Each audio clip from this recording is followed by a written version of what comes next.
Battleground number 2 is going to be, and that's going to be Battlefield of Eternity, picked up here by Team Freedom. We didn't see Genji last game. This is a Battleground where we know Hammer gets banned out, different strategies, the Abathur, the Medivh, the Maiev. One of those, I think, is getting let through here, and I think Team Freedom will be more than willing to pick it up on this. It's an interesting choice here from Team Freedom to go with the Battlefield. Something that one of the few teams that seem to be comfortable with the selection of it here, but no tomorrow. I don't know, man. They've had an interesting past when it comes to Battlefield of Eternity. There was a while where they were one of the only ones comfortable with it. Then it got to a point where it seemed like they were very not comfortable with it. The one thing I do like with No Tomorrow, or with the Battlefield of Eternity, is we might get ourselves a Karazim, which we have collusion available. So hopefully we get ourselves one of that. But we know the race, it's always going to be a concern, always going to be a focus for these teams in draft. It brings up such a different dynamic when you look at the potential strengths of some of the players in their hero pools. Li Ming comes to mind. Yoda. Even Shrite can do that. So on the both sides, who's willing to commit to that pick early, if at all? The Karazim comes out. We know Akaface has played that before. There's so many potential strengths from all of these, including the Diablo, which we've seen a lot of teams ban Diablo on Battlefield of Eternity due to that Feast on Fear and the stun potential that he has on his abilities and the playmaking potential. So there are individual strengths on both sides that I really want to see how teams are going to target ban here. I think if there's one that I put above all when it comes to all those ones that we already listed and not talked about, we know on Battlefield of Eternity you got to worry about the Hanzo.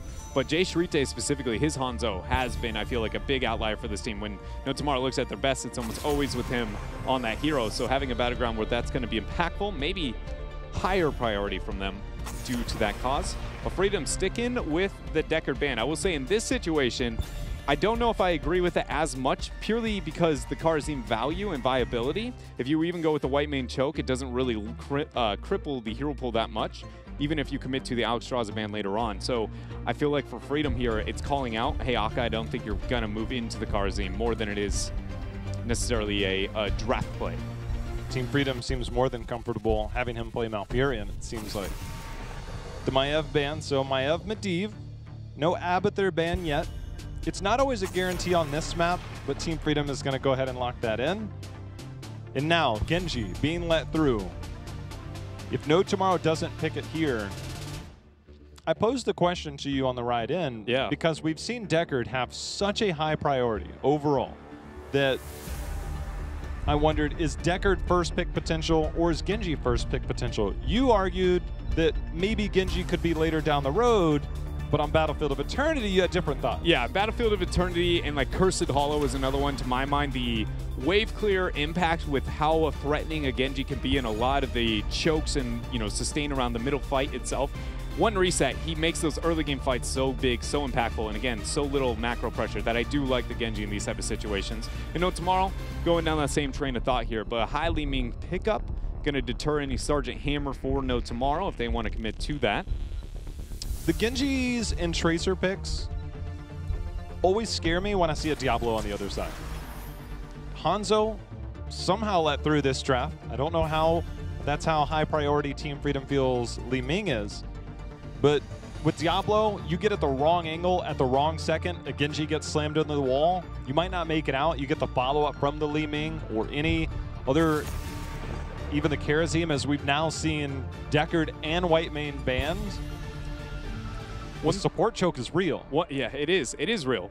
And a lot of it, I feel like, is, again, the call-out around the Karazim kind of playmaking opportunities with the synergy around the Battleground itself. One thing with the Genji I think that a lot of people underestimate when it comes to this Battleground is controlling vision and information around the double shrubs and the back and forth between the two is really important. Shuriken gives you 3 scouts around any one of the shrubs whatsoever. You have a very easy, you know, throw out one Shuriken here, wait it out, and because it's a reload ammo system, you can very reliably kind of constantly censor areas around the Battleground that limit flanks and opportunities also because of his high mobility too. And some of those elements that I really do end up liking that here from them. But I'm expecting, as I said, Karazim in this rotation. This has got to be it. No way. They go with the Uther. Double support.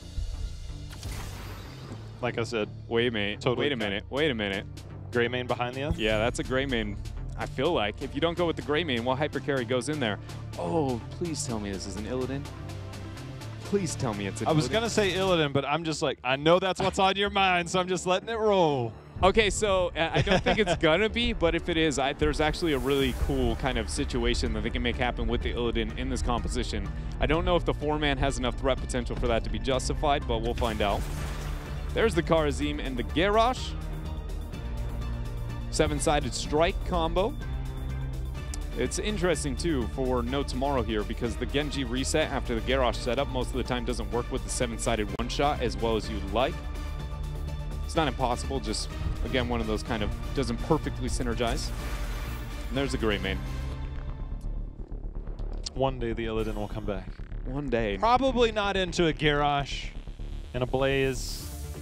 That seems taunt into a stun. Well, might not be as appealing. If you're ever run the Illidan, you wouldn't be picking him to fight in the objective. It is just to be a really big problem. I'm going to go over here. Yeah. You are over here. Yeah, so like while I'm delaying with my everybody else, I'm like, yo, have you seen this Illidan versus Blaze matchup? Because it's becoming a problem, and now he's on your keep. Like, it's like, and then the minute that you worry about him too much, he hunts back to the fight. It's a weird back and forth, but we got ourselves the standard Greymane. It is interesting, though. Normally, when we do get the Greymane Uthra all-in compositions, it's almost never with a double warrior. And it's even different, even more so, because this is the double traditional warrior. Normally, it's warrior off-lane, maybe, at most. So there is an element of who's going to do the damage with this composition that is concerning for Freedom. I want to give a little more context to Dread's Illidan talk, because when we went into BlizzCon last year, Korea was playing a lot of Illidan between Jungha and Rich. Yeah. And when we looked at the stats going into BlizzCon, I kid you not, Jungha and Rich were around averaging somewhere between 110 to 120,000 plus siege damage. Yeah, their per siege game. damage is insane. They literally would sit in the off lane, wait for that opportunity, and hunt in. So for those of you that are constantly saying Illidan is a full-time skirmish hero, I can guarantee you that what Dreadnought is saying has so much value to it. Yeah, it's Illidan is an amazing skirmisher, but it's even more crazy when you realize he's the best laner that exists in Heroes of the Storm. Like when you truly feel the power that he can provide towards that early game pressure. Afraid of no 1v1 here. Looking at level 1 talents, we didn't get anything too wild from these two teams. Do you see the power hungry pickup, which is indicating that same kind of backline play style that we have seen here in North America, not going into the magic missiles. Nasmus going out, trying to get the dismount. I believe this is our first look at a Hanzo from Tomster. Wait a minute. Do you see this Blaze level 1? The Unstoppable. Do you? This is the first time I think we've gotten this in NA. I'm so excited, Jay-Ha. Maybe, I can't ever remember which was NA and which was EU half the time. Bad Habits, we have not gotten very little of it so far here. Or New Habits here, I believe, is the name of the talent, but the Unstoppable Opportunity. But what I do want to say, New Habits. Is I'm cool with some Bad Habits. But I want to say there is something really interesting. Is this talent is reliant on globes. For anyone who's not, knows the talent, you collect 15 regen globes, and then your Pyromania or has the opportunity to make you unstoppable for 2 seconds, and then every globe resets the cooldown of your passive by 5 seconds throughout the entirety of the game. Battlefield of Eternity is one of the lowest globed maps in all of Heroes, and so I just wonder, is that going to be a problem to get those stacks in that unstoppable compared to Tomb, for instance? So much. It's almost like we could have a seminar, and when you bring up timing and timing of rotations and with respect of just controlling 5 to 10 seconds at a time. Tomster hit a massive scatter arrow on that wall against the Li Ming. And it's like, all right, we need to bring Tyrael down because Li Ming needs the hearth back. And then he hits that sonic arrow over the wall, disrupts the back. That is controlling so much of a 10 to 20, potentially 30-second flow of the game. It changes a variable instantly. So do kills, which I don't think Casanova is going to get out of here. Oh, wait a minute. Armor coming through after Akaface hitting that heal. Wow. A lot of damage now in response as Akaface throwing out some fists with that Iron Fist talent pickup. But you're right, because what you're highlighting with that 30-second window, that skirmish on top is possible now based on that kind of dictating things. Like, granted, that should have been more No Tomorrow, finding a way to punish that in some way, shape, or form. But you are right. It changes that level of aggression and things here for Team Freedom, keeping that Tyrael Li Ming on the bottom half here. Now we're going to see both teams look for their shamans. Faster pickup for sure here by No Tomorrow. I would even argue as to say that might be too early in terms of that pickup here. We'll see if anybody of Freedom wants to deal with it. But I say too early, but Jayha, one of the problems in draft that we were kind of highlighting maybe with the composition of Freedom is that damage output that they have, and the traditional offlaner is not there with their composition. Tyrael is not the go-to offlane. They don't have anybody very good to get that offlane clear, so much so that Greymane is the person going to do that. That is their race. So they don't have side lane clear and race at the exact same time outside of the Li Ming, which, again, is not the same thing compared to the Karazim and things of the like that we see within this game. Yeah. He's not even level 7 yet. Hanzo, post-level 7, getting the cooldown reduction. That's when the major spike comes in. So if you win early Immortal fights, you win the race early pre-7, then you're definitely doing something right. As we now see both teams turn their attention towards the race. Fairly even, only a couple of hundred health different. There's a stun follow-up. Jin's trying to survive. Pyromania comes out. There's some armor, and it's enough to keep him alive. That was ridiculous. I didn't think there was any world he was ever survive that. Tonster does get the knockback here. No 7 available for a massive race advantage for No Tomorrow. Akaface gets the Radiant Dash out. It's at the 5-man collapse. Still Jin yet to join the ranks of No Tomorrow. And see what Jay Shrite is doing there? That was what I was saying a lot with the positioning of a Genji and information you can gain here. It's a full split here between the teams. Lutano pretty weak there as Jay Shrite has a reset opportunity. If he can get a Swift Strike, the armor is there. It's no longer there.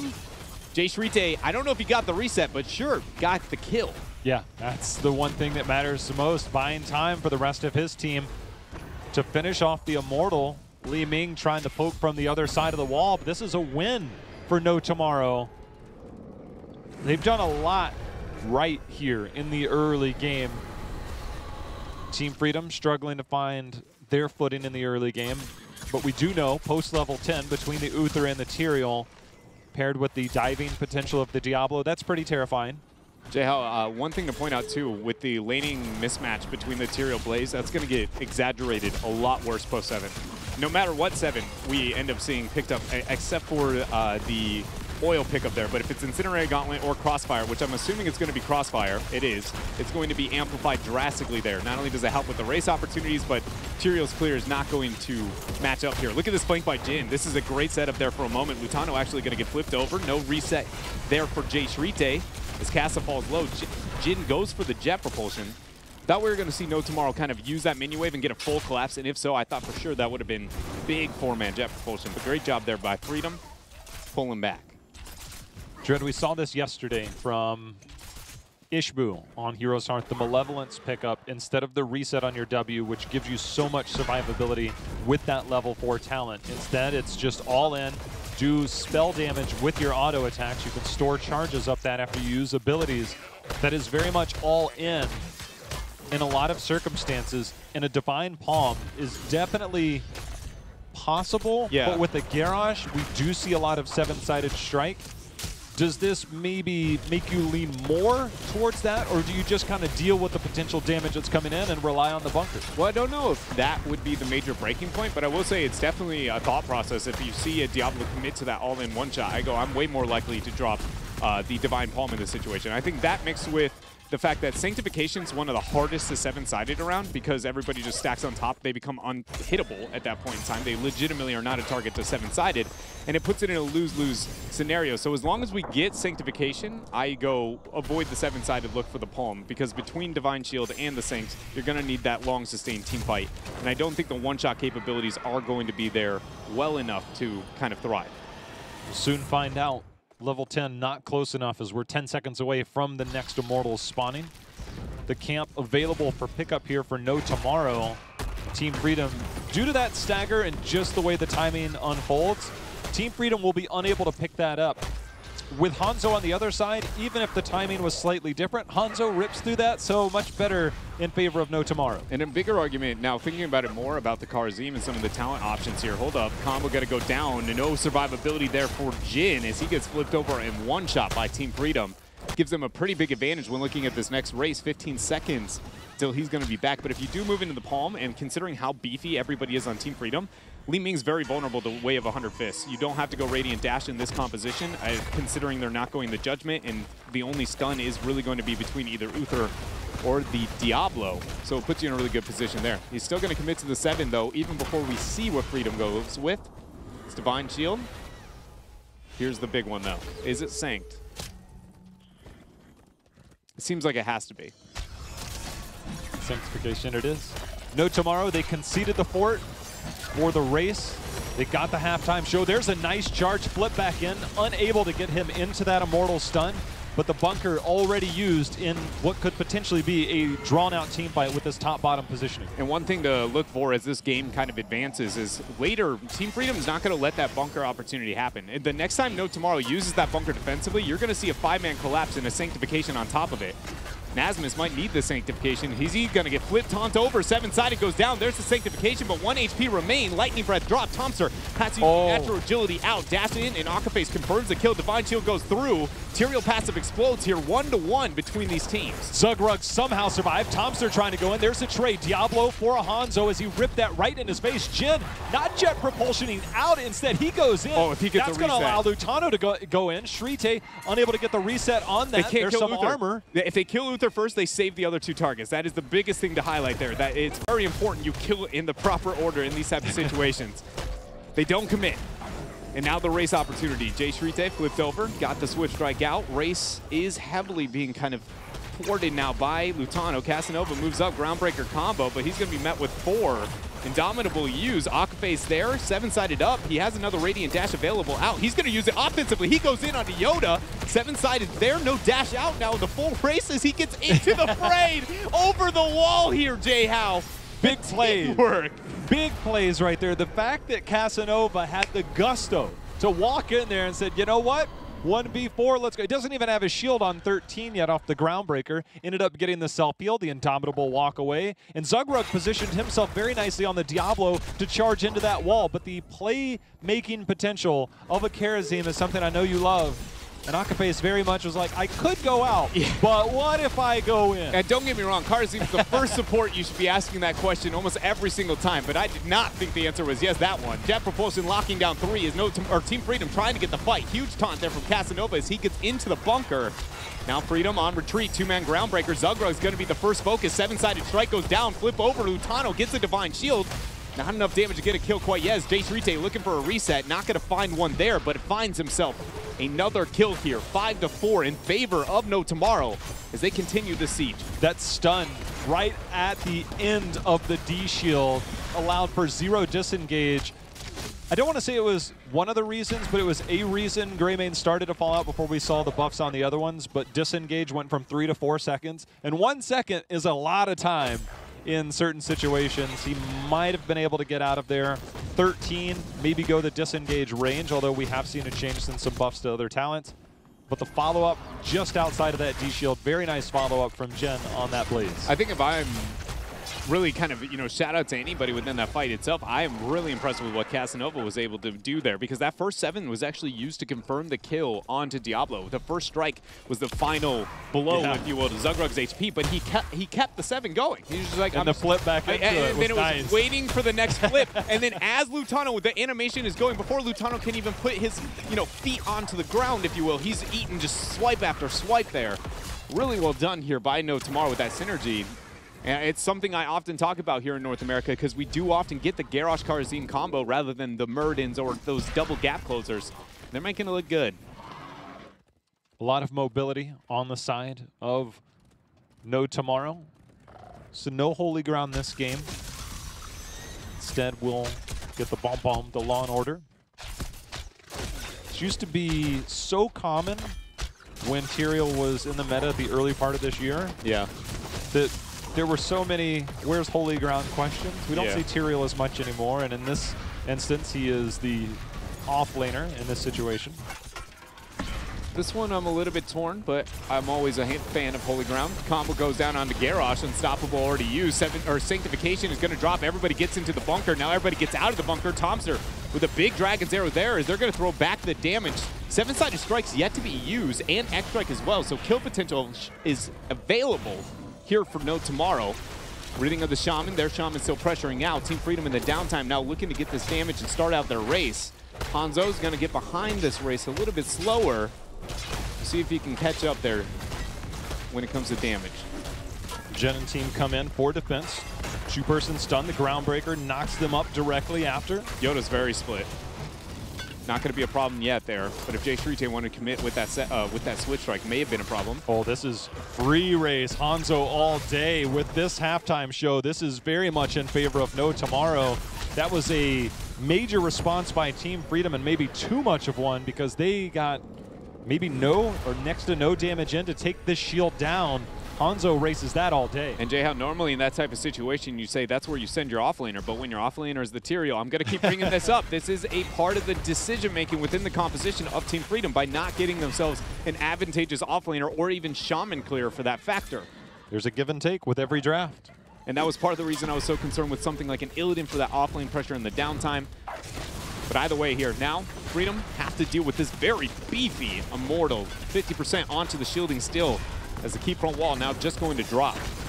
Got to be careful of the toss into seven-sided strike. If they do manage to get this keep down, it will be 16, and that will be a major advantage for No Tomorrow. Team Freedom might have to concede this, but the position of No Tomorrow trying to be careful.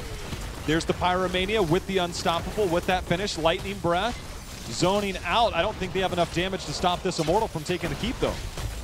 They do not have enough damage to be able to save that keep, as you said there. And now No Tomorrow, 16 advantage with macro pressure into their favor. And Jay-How, don't mean to sound like a broken record here, but I think you probably know what I'm going to highlight now. The catapults are constantly sieging through bottom. Who's going to clear them? Exactly, Greymane. And when Greymane backs up to clear those over the next race without a Seeker Li Ming, which I still like the fact that we didn't see the full commitment to Seeker Li Ming, but what that means is you don't have that ranged poke compared to the Hanzo race. Anytime Greymane shows on the minimap while the Immortal's alive, No Tomorrow says, thanks for the free damage.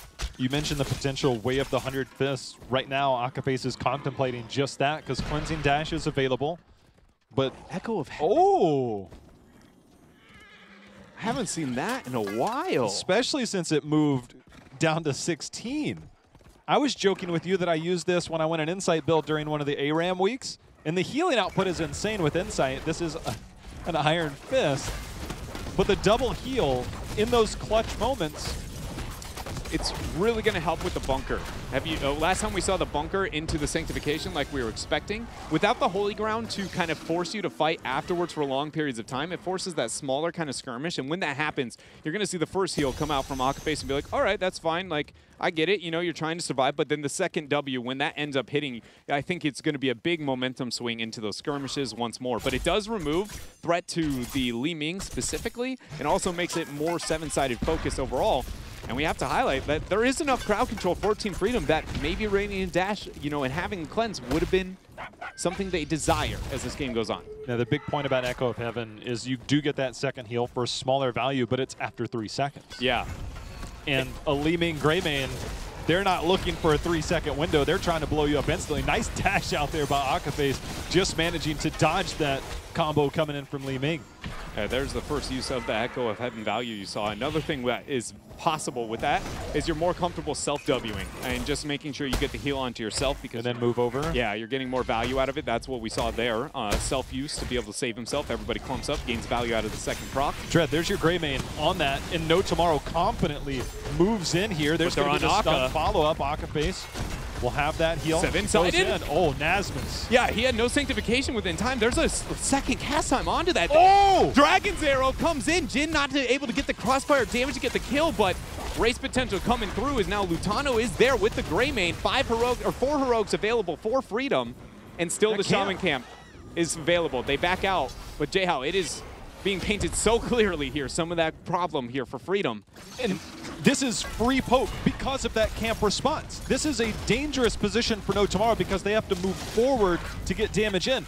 But every bit they can get with a Hanzo poke is definitely in their favor. They have catapults in the bottom lane. Greymane just showed. Watch for No Tomorrow to re-engage. Time's up, let's do this. It's almost like a find the Lutano at this point, it feels like, for No Tomorrow. They see him. He's going to make the rotation up towards top. Note, displaying himself towards well. Not going to give any information to No Tomorrow yet. Going for a full flank here. Nasmus waiting to question if he can give any commitment there as Tomster still poking and prodding. Combo goes in. They're going to focus on the Jin for now. There's a Pyromania.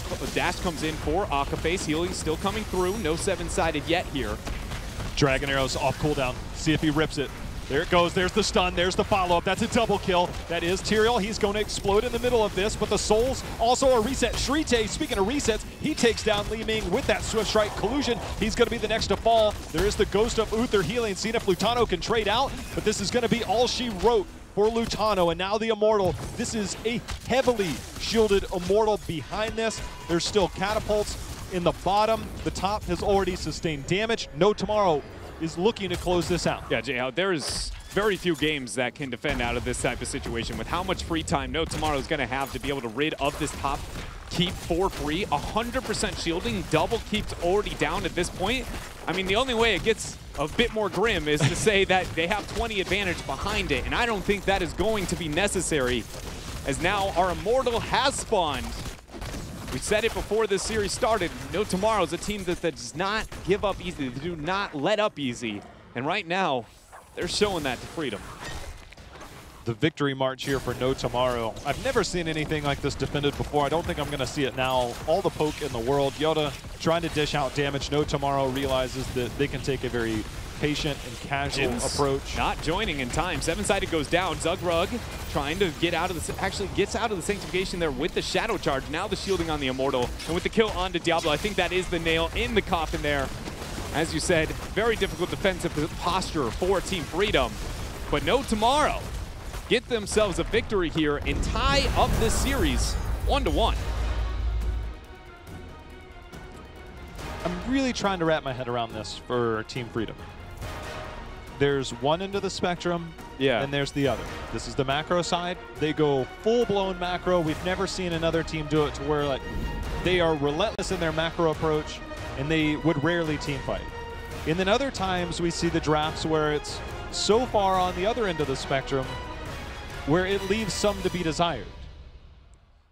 When we saw Team Freedom, and not necessarily directly in the middle, but when they venture more towards the aggressive side, maybe 60% aggressive, 40% macro, that's when they've looked their best over the past month, month and a half, including at the Western Clash and right before the Western Clash.